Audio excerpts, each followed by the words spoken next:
आज उस महानतम फनकार गायक मोहम्मद रफ़ी साहब की 40वीं पुण्यतिथि पर मैं राकेश जैन आपके समक्ष उपस्थित हुआ हूँ। रफ़ी साहब का सफ़र अमृतसर के पास कोटला सुल्तान सिंह से शुरू हुआ। 24 दिसंबर 1924 को जिसका पड़ाव 31 जुलाई 1980 को समापन हुआ। मात्र 7 वर्ष की छोटी सी उम्र की आवाज़ का जादू उनके गांव को दीवाना कर गया और 56 वर्ष की उम्र तक सारे जहां के दिलों पर राज किया।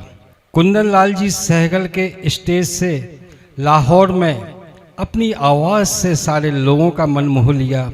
अपनी गायकी की शुरुआत 1944 में फिल्म गुल बलोच के गीत से की, फिर नौशाद साहब की मौसीकी में पहले आप मूवी में गीत गाया। इसके बाद जो गायकी का सफ़र शुरू हुआ तो बैजी बावरा के गीतों ने धूम मचा दी।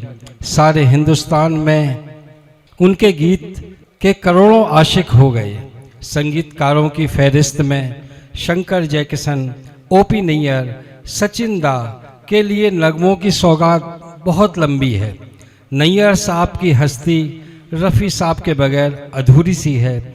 उनके गीत की मेलोडी इतनी मीठी है कि सुनते ही जाइए। फिल्मी अदाकारों की तो आवाज़ ही रफ़ी साहब रहे हैं। दिलीप कुमार, भारत भूषण, देवानंद, शम्मी कपूर, राजेंद्र कुमार, धर्मेंद्र के साथ तो शरीर दो आवाज़ एक कहलाते थे रफ़ी साहब। शम्मी साहब तो रफ़ी साहब के बिना अधूरा कहते थे अपने आप को। सुपरस्टार राजेश खन्ना, अमिताभ बच्चन सभी को गीतों की रफ़ी साहब ने अपनी आवाज़ से नवाजा है। साल 1950 से 1968 के बीच रफ़ी साहब का गायन चरम सीमा पर रहा। प्रसिद्धि देश विदेश में चमकता सितारा रहे गायकी के। रफ़ी साहब को अनेक बार फिल्म फेयर अवार्ड से नवाजा गया। 14वीं का चांद हो, तेरी प्यारी प्यारी सूरत को, चाहूँगा मैं तुझे सांझ सवेरे, बहारों फूल बरसाओ, दिल के झरोकों में तुझको बिठाकर, और क्या हुआ तेरा वादा। 6 बार फिल्म फेयर अवार्ड से सम्मानित किया गया। रफ़ी साहब का नाम गिनीज बुक में 1944 से 1980 के बीच 28,000 गीत गाने के लिए दर्ज किया गया है। भारत सरकार ने 1965 में उन्हें पद्मश्री पुरस्कार से सम्मानित किया गया।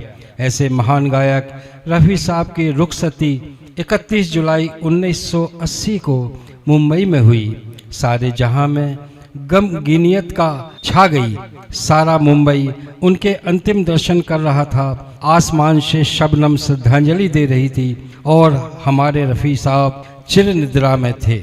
दोस्तों, आप और हम सभी आज उन्हें 40वीं पुण्यतिथि पर उनके गीत सुनाकर अपनी श्रद्धांजलि की पुष्पमाला अर्पित करते हैं। वे हमारे बीच में ही कहीं आसपास ही हैं। आवाज़ उनकी हमेशा हमारे दिल के करीब है और वो भी हमारे बीच में मौजूद हैं। मेरी आवाज़ सुनो मोहम्मद रफ़ी ग्रुप की ओर से मैं राकेश जैन महान रफ़ी साहब को नमन करता हूँ और श्रद्धा पुष्प अर्पित करता हूँ।